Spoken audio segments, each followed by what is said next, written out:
구약성경 신명기 5장 16절 말씀입니다.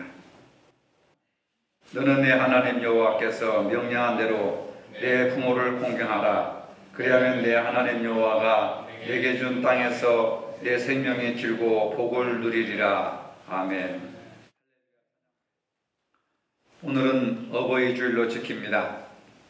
해마다 어린이 주일이나 어버이 주일의 설교 내용은 비슷합니다. 어린이처럼 겸손해라, 부모님을 공경하라 하는 내용이 주를 이루고 있습니다. 하지만 지난 1년을 돌아볼 때 우리는 과연 겸손했는가? 우리는 부모님을 공경하며 살았는가? 생각해 봅니다. 성경에는 확실하게 어린아이처럼 되지 않으면 결단코 천국에 들어가지 못한다고 말씀했음에도 불구하고 우리는 어린아이처럼 겸손하게 살지 못했습니다. 부모님을 공경하면 복을 받는다고 했는데도 여전히 부모님을 공경하지 못했습니다. 부모 공경은 나이 든 사람들이나 챙기는 유교의 교훈쯤으로 생각을 하고 있습니다. 유명한 영국의 역사가 에드워드 기번은 로마 제국의 멸망사라고 하는 다소 두꺼운 책을 썼습니다. 수많은 학자와 학생들, 많은 사람들이 이 책을 읽고 감동을 받았습니다.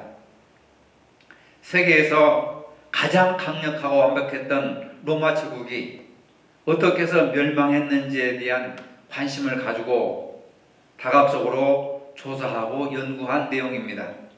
에드워드 기번은 로마 제국의 멸망 원인이 놀랍게도 젊은 사람들에게 있었다고 지적합니다. 물론 로마 제국이 도덕적으로 타락한 것도 한 원인이고 외적의 침입도 있었지만은 가장 중요한 멸망의 원인은 젊은이들에게 있었다라고 이색적으로 분석을 하고 있습니다. 그 당시 로마의 젊은이들은 역사와 로마 제국을 이끌어온 어른들의 지혜와 판단력을 거부했습니다. 다시 말해 어른들의 경력과 지식을 거부하고 멸시했습니다. 실질적인 예로 그 당시 로마의 젊은이들은 로마의 원로들에게 반기를 들었습니다. 그래서 60세 이상의 노인들은 다리 밑으로 떠밀어 버려라 라고 하는 구호를 외치고 다녔다고 합니다. 이렇게 어른들의 말을 듣지 않고 원로원도 무시한 채 시행착오를 겪다가 결국은 로마가 멸망했다고 결론을 내렸습니다. 우리나라는 예로부터 부모님을 잘 섬기고 어른들을 존경하는 나라였습니다.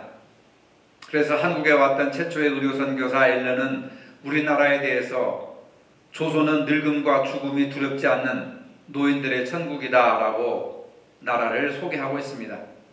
어떤 외국 사람들은 나이가 들면 한국에서 살고 싶어 하는 그러한 내용도 있었습니다. 그만큼 동방예의지국으로서 어른들을 공경했습니다. 그런데 오늘 우리가 살고 있는 이 현 시대는 과연 지금도 자녀들이 부모를 공경하고 인정하는 사회인지에 대해서 우리는 다시 한번 생각해 볼 필요가 있습니다. 유니세프에서 중국, 홍콩, 오스트레일리아 등 태평양 지역의 17개국 가운데서 9세부터 17세까지 청소년 1만 명을 대상으로 어른들을 존경하는지에 대해서 조사를 했습니다. 이 질문에 존경한다고 답한 우리나라의 청소년들은 13%로 그중 최하위였다고 합니다. 그리고 어른을 전혀 존경하지 않는다는 학생은 20%로 다른 나라들의 2%에 비해서 10배나 많다고 합니다. 우리나라의 인터넷 신세대 젊은 학생들은 부모의 말씀이나 선생님이나 어른들의 말을 듣지 않고 자신들이 최고인 것으로 생각하고 있습니다. 세대 차이, 가치관의 차이라고 여겨서 어른들의 말을 들으려고 하지 않습니다. 어른들의 생각은 무조건 잘못되고 구세대적이고 그리고 시대에 뒤떨어졌다고 치부를 해버립니다. 부모와 자녀들 사이에 요구사항만 있을 뿐 진정한 대화는 단절된 지 이미 오래되었습니다. 어느 사회학자는 이런 말을 했습니다. 노인을 대접하지 않는 사회는 희망을 잃어버린 사회, 병든 사회가 되었다라고 이렇게 말합니다. 반면에 유대인들이 교훈으로 따르는 탈무드에는 사람이 자신의 부모를 공경하면 하나님께서도 그들과 함께 하신다, 이런 말을 하고 있습니다. 하나님께서는 부모를 공경하는 사람들과 함께 하신다는 겁니다. 부모를 공경하지 않으면 하나님도 그를 공경하지 않게 됩니다. 가정에서 부모를 잘 공경하는 학생들이 마음도 착하고 공부도 잘해서 학교에서 선생님들의 말씀도 잘 듣고 진취적으로 성공해 나갈 수 있다고 하는 것입니다. 사회에 나가서도 어른들을 잘 공경하여서 인정을 받습니다. 그러나 가정에서부터 부모의 말을 듣지 않고 부모에게 효도를 하지 않는 자녀들은 사회에 나가서도 똑같이 반복하여서 고생과 고난과 어려움을 당하게 되는 겁니다. 요즘 대기업에서는 IQ보다는 EQ, 감정지수, 얼마나 많은 사람들과 공감하며 배려하고 서로 더불어 살아갈 수 있는 그런 협동심, 협력심, 이것이 얼마나 강한가에 따라서 그 사람의 어떤 가치관을 평가하고 그리고 합격시킬 것인지 불합격시킬 것인지 큰 비중을 두고 있다고 하는 사실입니다. 그만큼 이제 사회가 더불어 살아가는 사회, 공감하는 사회, 배려하는 사회, 함께 고통을 나누고 함께 기뻐해주는 그러한 사회로 발전해 나가고 있다고 하는 겁니다.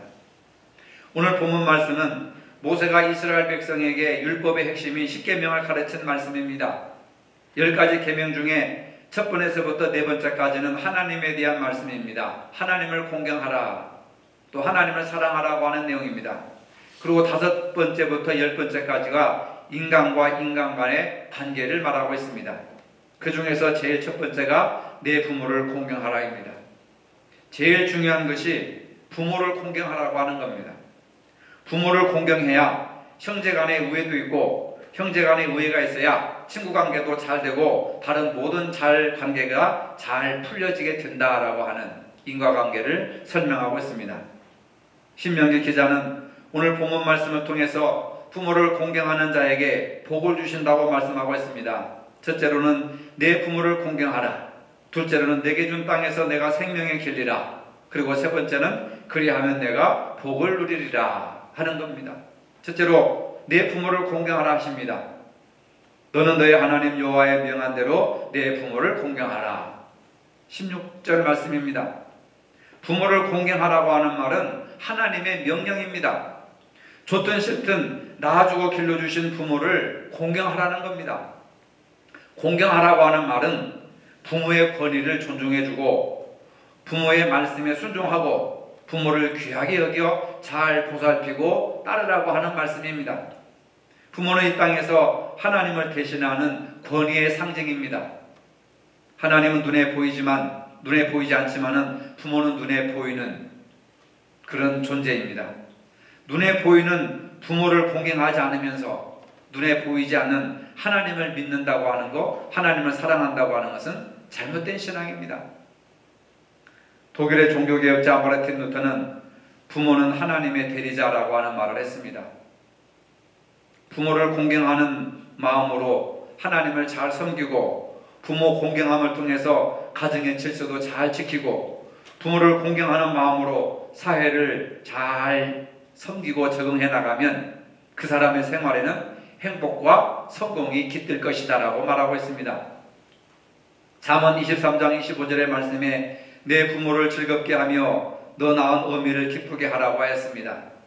부모님의 말씀을 듣지 않아 슬픔을 드리지 말고 기쁘고 즐겁게 해드리라고 합니다. 효도라고 하는 것은 바로 부모님을 즐겁게 해드리는 겁니다. 유교에서는 돌아가신 부모님께 제사를 드리는 것이 효도라고 생각합니다.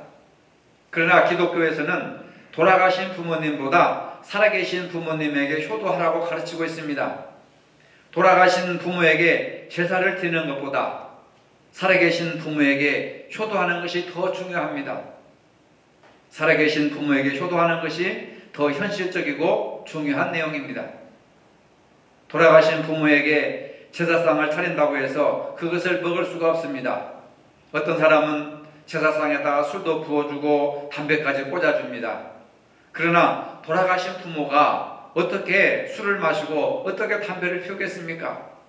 돌아가신 부모보다 살아계신 부모의 말씀에 순종하고 공경하는 것이 하나님의 축복입니다. 요즘 세상을 보면은 놀랄만한 사건들이 많이 있습니다. 재산 상속을 해주지 않는다는 이유로 아버지를 살해합니다. 손자가 할머니의 돈과 폐물을 빼앗기 위해서 친구들과 할머니의 눈과 입을 가리고 폐물을 훔쳐 달아나다가 경찰에 붙잡힌 사건도 있었습니다. 또 카드빚을 갚아주지 않는다고 해서 어머니를 돌로 친 자식도 있습니다. 이러한 현상이 우리가 살고 있는 세상 현실이고 가정에서 빚어지고 있는 일상적인 모습입니다. 잠언 30장 17절 말씀에 아비를 조롱하며 어미 순종하기를 싫어하는 자의 눈은 골짜기에 까마귀에게 쪼이고 독수리 새끼에게 먹히리라 하였습니다. 부모를 공경하지 않는 사람은 까마귀보다도 못한 짐승과 같다, 이런 말을 하고 있는 겁니다. 차라리 새끼 독수리에게 먹이가 되게 하라 하는 무서운 말씀을 하고 있습니다. 두 번째로 부모를 공경하면 너의 하나님 여호와가 내게 준 땅에서 내가 생명이 길고 라고 하는 말씀입니다. 생명이 길다고 하는 것은 장수의 축복을 받는다는 말입니다.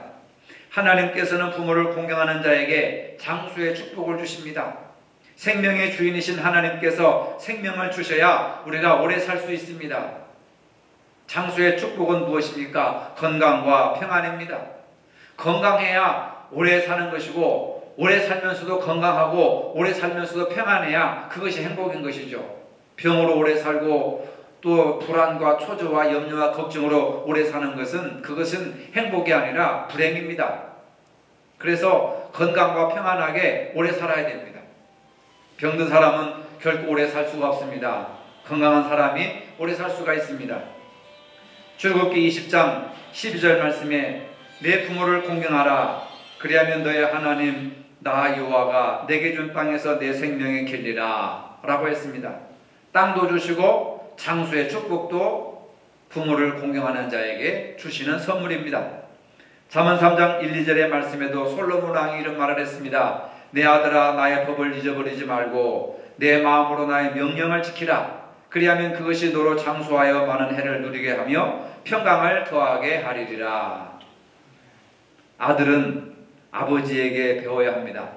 딸은 어머니에게 성공도 배우고 실패도 배워야 합니다. 부모의 말을 잘 듣는 자녀들이 부모보다 훨씬 성공적인 삶을 살 수가 있습니다. 부모가 자식에게 하는 말은 명령으로 받아들여야 합니다. 내 마음에 동의하지 않는다고 해서, 내가 싫다고 해서 무시하는 것이 아니라 부모가 하는 것을 따르는 것이 기본이고 그것이 축복이라고 말하고 있습니다. 다 자식들 잘 되라고 걱정하고 염려하는 거잖아요. 근데 자식들은 늘 부모에게 서운한 마음을 가지고 있습니다. 자식은 부모에게 서운한 것만 생각하고 부모는 자식에게 해준 것, 좋은 것만 생각하는 거예요.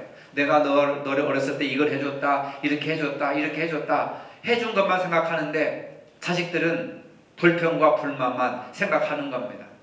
남들은 이렇게 키웠는데 나는 이렇게 하고, 남들은 저런 것을 가졌는데 나는 그런 것을 갖지 못하고, 늘 1년 내내 서운한 것만 생각하는 거예요. 그러니까 합의점이 없습니다. 성경 말씀에 보면 하나님을 잘 섬기고 부모를 잘 섬겨서 장수한 사람들 소개되고 있습니다. 아브라함은 175세까지 살았고, 이삭은 180세, 야곱은 147세, 요셉은 110세, 모세는 120세까지 살았습니다. 이분들을 보면은 어느 한 분도 부모에게 불효한 적이 없습니다. 부모에게 순종하고 부모를 잘 섬긴 사람들은 이렇게 장수하는 축복을 받게 됩니다. 효자는 부모에게 원망하거나 불평하지 않고 항상 감사하는 마음으로 살아갑니다. 반면 부모와의 관계가 불편해서 스트레스를 받고 원망하며 사는 사람들은 건강에도 좋지 않다고 합니다.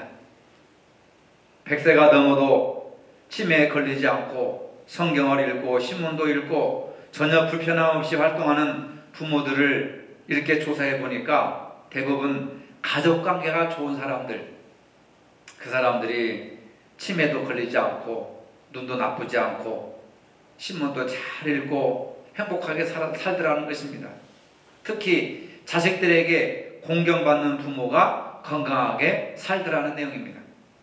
세 번째로 이렇게 사는 사람들에게 복을 누리리라. 오늘 본문 말씀의 복은 행복하게 사는 것을 말합니다. 행복하게 사는 것뿐만 아니라 성공하는 삶을 말하고 있습니다. 부모에게 순종하는 자녀들이 성공하지도 또 부모를 떠나 순종하지도 않는 자녀가 성공하기란 얼마나 힘든 일인지 우리가 너무나도 잘 알 수가 있습니다. 부모의 도움을 받으면 성공하는 것이 쉬운 일이지만 부모의 도움을 받지 않겠다고 멀리 떠난 자녀들은 성공하기가 매우 힘듭니다. 신약의 탕자의 비유가 바로 그것을 말해주고 있습니다. 부모를 떠나면 행복하게 부자로 잘 살 줄 알았는데 나중에 보니까 거지가 되고 빌어먹게 되고 실패하고 다시 아버지 집에 돌아왔을 때 행복을 회복했다는 내용이 아닙니까? 하나님께서 부모를 공경하는 자에게 복을 주시겠다고 약속해 주셨습니다. 그 복은 어떤 복입니까? 형통하게 만들어 주시고 사업도 가정도 번성하게 해주시는 그러한 축복입니다. 성공하게 만들어 주시고 행복한 인생으로 살게 만들어 주시는 그러한 현세와 내세의 축복을 말씀하고 있습니다. 창세기 9장 말씀에 보면 노아가 술에 취해 잠들었을 때 노아의 세 아들 셈과 함과 야벳이 왔습니다. 셈과 야벳은 아버지의 실수를 덮어주었지만 함은 욕하고 아비를 비난했습니다. 노아의 실수, 아버지의 실수를 덮어주었던 셈과 야벳은 축복을 받았지만 아버지를 비난했던 함은 저주를 받았다고 기록되어 있습니다. 부모를 축복할 때 자신도 축복을 받게 됩니다. 반면에 부모를 비난하다든지 부모를 저주하면 결국 그 저주가 자신과 자식에게로 되돌려 온다고 하는 것을 우리가 기억할 수가 있습니다. 에베소 6장 1절로 3절 말씀에 자녀들아 너희 부모를 주 안에서 순종하라. 이것이 옳으니라. 내 아버지와 어머니를 공경하라. 이것이 약속 있는 첫 계명이니 이는 내가 잘되고 땅에서 장수하리라 하였습니다. 성경에 기록되기를 부모를 공경하는 자에게 하나님께서 물질의 축복도 주시고 형통하게 만들어 주시고 장수의 축복도 주시고 자손들도 번창하게 해 주시겠다고 약속해 주셨습니다. 부모를 공경하는 것은 하나님의 말씀이요 부모를 공경함을 통해서 건강과 장수의 축복을 누리고 또 재물의 축복도 누리고 자손도 번창게 된다고 하는 것이 구약의 말씀입니다. 부모를 공경하고 또 하나님의 말씀에 순종하고 더 나아가서 어른을 잘 받들어 섬기는 사람에게 평강과 기쁨과 축복이 있다는 것을 믿으시기를 바랍니다. 성경 말씀에 분명히 부모를 공경하는 자가 복을 받는다고 기록하고 있습니다. 부모를 공경하는 것은 하나님의 명령이요 부모를 공경하는 사람은 건강하고 장수하고 재물의 축복을 분명하게 약속해 주셨습니다. 오늘 우리는 어버이 주일을 맞이하여서 어떻게 하면 부모를 기쁘게 해드리고 공경하는 삶을 살아감으로써 나도 자식들로부터 효도를 받고 공경함을 받을 수 있을 것인가 하는 그런 생각을 해볼 수 있습니다. 근데 대부분의 많은 부모들이 무자식이 상팔자요 자식이 왼수라 하는 그런 탄식스러운 이야기들을 많이 하고 많이 들어볼 수가 있습니다. 이것은 뭔가 가정이 병들었고 부모와 자식 간의 관계가 문제가 있다고 하는 것을 반증하는 내용입니다. 부모를 잘 공경해서 하나님의 축복을 받는 복된 저와 여러분들이 되시기를 주님의 이름으로 축복합니다. 거룩하신 아버지, 어버이 주일을 맞이하여 그동안 부모님께 효도하지 못했던 잘못을 깨닫고 말씀에 따라 부모님을 공경하며 살 수 있는 저희들이 되게 하여 주시옵소서. 특별히 가정의 달 5월을 맞이하여서 행복하고 즐겁고 하나님께 축복받는 건강한 믿음의 가정들이 되게 하여 주시옵소서. 예수님의 이름으로 기도합니다. 아멘. 부모님을 공경하여 여호와가 준 땅에서 생명이 길고 복을 누리며 살기를 원하는 모든 성도들 머리 위에 이제로부터 영원토록 함께 하시기를 축원하옵나이다. 아멘.